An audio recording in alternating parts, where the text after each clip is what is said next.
आपके पास क्वेश्चन आपके सामने, ठीक है। एक बार क्वेश्चन को रीड आउट करते हैं। The density of the solution of salt x is this. आपके पास एक सॉल्ट एक्स है, उसके सॉल्यूशन की डेंसिटी आपके पास दे रखा है 1.15 ग्राम पर लीटर, ठीक है। सॉरी पर एम एल है, सॉरी पर एम एल, ठीक है।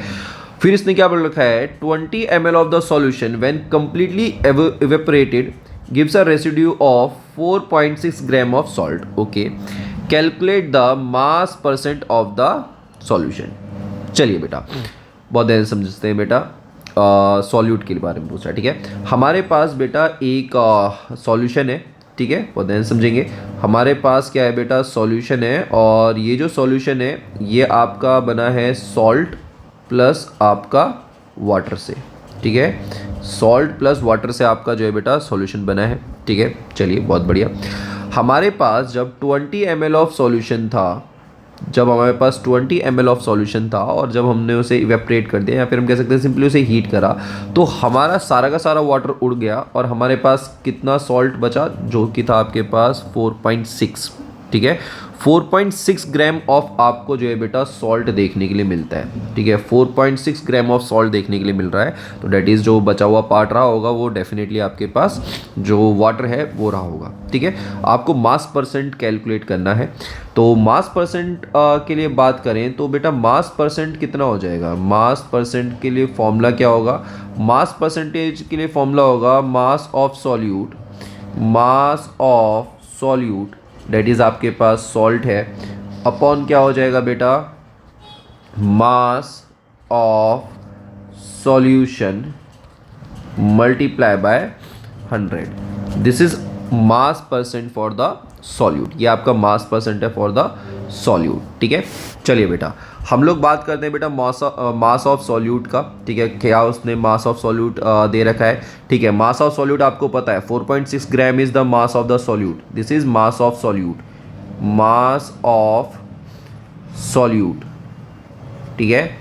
ये हमें पता है, हमें जो है बेटा मास ऑफ सॉल्यूशन निकालना है, ठीक है। तो मास ऑफ सॉल्यूशन है आपके पास कितना, देखिए आपको बेटा वॉल्यूम पता है और साइड बाय साइड जो है बेटा आपको उसकी डेंसिटी पता है। देखिए जो डेंसिटी है सॉल्यूशन की वो है 1.15 ग्राम पर ml। इसका मतलब क्या होगा, इसका मतलब ये है कि अगर आपके पास 1 ml ऑफ सॉल्यूशन है तो इस 1 ml ऑफ सॉल्यूशन का जो मास होगा वो होगा 1.15 ग्राम, ठीक है। अगर आपके पास 1 ml ऑफ सॉल्यूशन है तो इस 1 ml सॉल्यूशन का जो मास होगा वो होगा आपके पास 1.15 ग्राम। बट हमारे पास जो सॉल्यूशन है वो है कितना बेटा, 20 ml है, 20 ml ऑफ सॉल्यूशन है, तो देयरफॉर 20 ml ऑफ सॉल्यूशन का मास कितना हो जाएगा बेटा, 20 मल्टीप्लाई बाय 1.153, डेट इज़ ये आपके पास निकल के आएगा 23 ग्राम्स, सॉरी 1.15 है ना। तो this is what, this is आपका मास ऑफ सॉल्यूशन, ठीक है। ये है आपके पास मास ऑफ सॉल्यूशन। अब आपके पास सारी चीज़ें हैं, बस अब हमें क्या करना है, इसको बेटा फॉर्मूले में पुट कर देना है, ठीक है। ये सारी चीज़ें हमारे पास हैं, अब जस्ट हम लोग क्या करेंगे, इसको बेटा फॉर्मूले में क्या करेंगे पुट।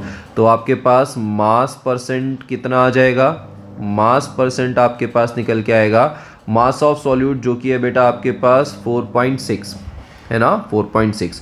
और वहीं बेटा आपके पास जो मास ऑफ सॉल्यूशन है वो कितना है आपके पास 23, ठीक है। ये है आपके पास 23 मल्टीप्लाई बाय हो जाएगा आपके पास 100, डेट इज़ आपके पास कितना आ जाएगा, ये आ जाएगा आपका 20%, ठीक है। 20% जो है बेटा ये आपका आएगा the mass percent for the solute और द सॉल्ट।